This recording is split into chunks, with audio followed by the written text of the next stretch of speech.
Hello, boys and girls. Today I'm going to read The Tale of Peter Rabbit by Beatrix Potter. The Tale of Peter Rabbit.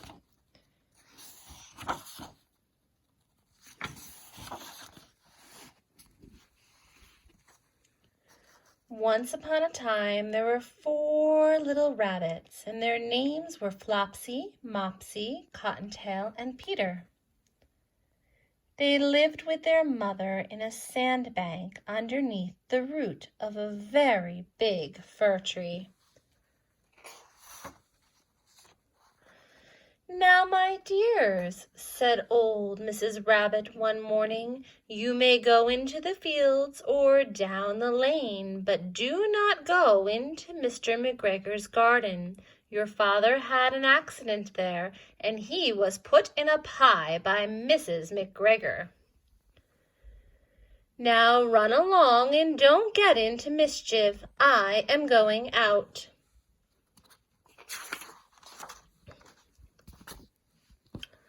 Then old Mrs. Rabbit took a basket and her umbrella and went through the wood to the baker's. She bought a loaf of brown bread and 5 currant buns. Flopsy, Mopsy, and Cottontail, who were good little bunnies, went down the lane to gather blackberries.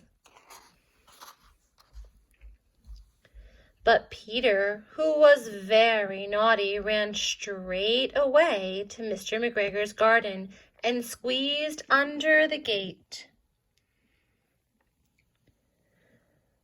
First, he ate some lettuces and some French beans. Then he ate some radishes, and then, feeling rather sick, he went to look for some parsley.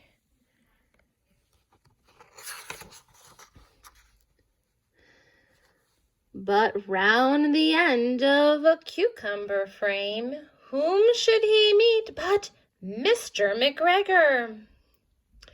Mr. McGregor was on his hands and knees planting out young cabbages, but he jumped up and ran after Peter, waving a rake and calling out, "Stop, thief!" Peter was most dreadfully frightened. He rushed all over the garden, for he had forgotten the way back to the gate. He lost one of his shoes among the cabbages and the other shoe amongst the potatoes.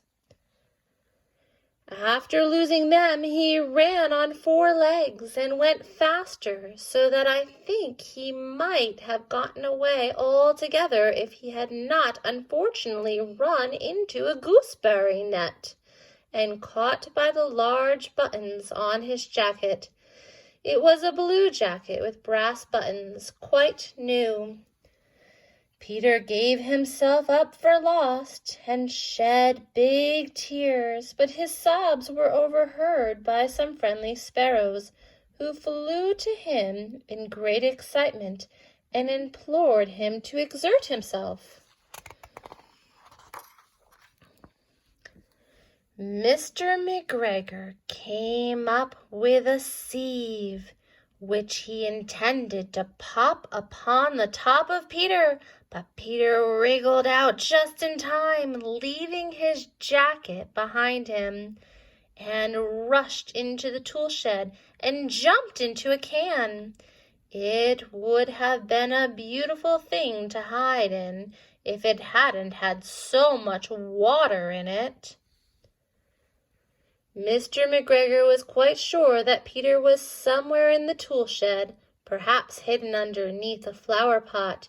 He began to turn them over carefully, looking under each.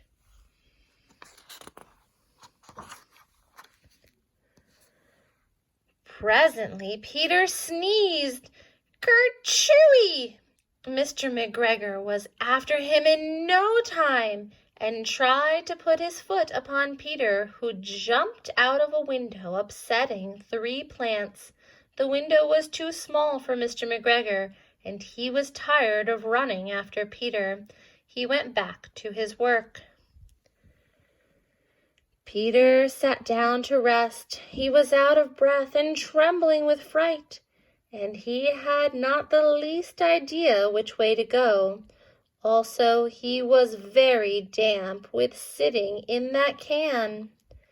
After a time, he began to wonder about going lippity-lippity, not very fast, and looking all around. He found a door in a wall, but it was locked, and there was no room for a fat little rabbit to squeeze underneath. An old mouse was running in and out over the stone doorstep, carrying peas and beans to her family in the wood. Peter asked her the way to the gate, but she had such a large pea in her mouth that she could not answer. She only shook her head at him, and Peter began to cry. Peter can't find his way out of the garden. Then he tried to find his way straight across the garden, but he became more and more puzzled. Presently he came to a pond where Mr. McGregor filled his watering cans. A white cat was staring at some goldfish. She sat very, very still, but now and then the tip of her tail twitched as if it were alive. Peter thought it was best to go away without speaking to her. He had heard about cats from his cousin, little Benjamin Bunny. He went back towards the tool shed, but suddenly, quite close to him, he heard the noise of a hoe.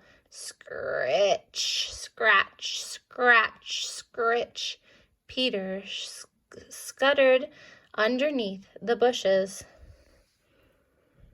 Presently, as if nothing happened, he came out and climbed upon the wheelbarrow and peeped over. The first thing he saw was Mr. McGregor hoeing onions. His back was turned towards Peter, and beyond him was the gate.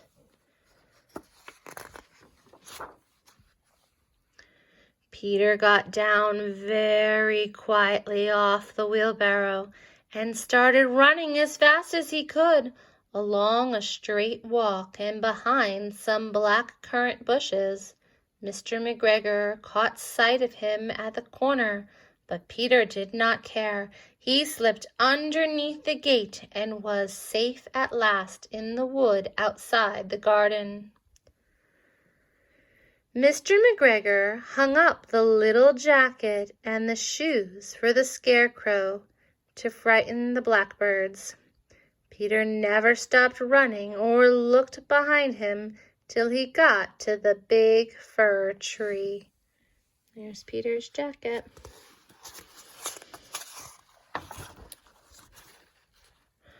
He was so tired that he flopped down upon the nice soft sand on the floor of the rabbit hole and shut his eyes.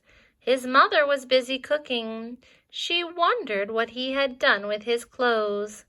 It was the second little jacket and pair of shoes that Peter had lost in a fortnight.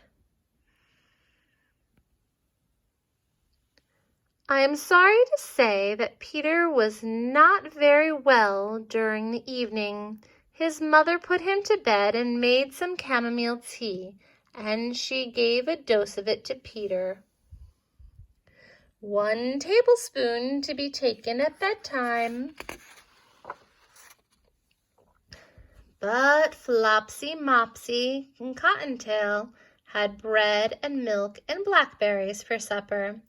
The end.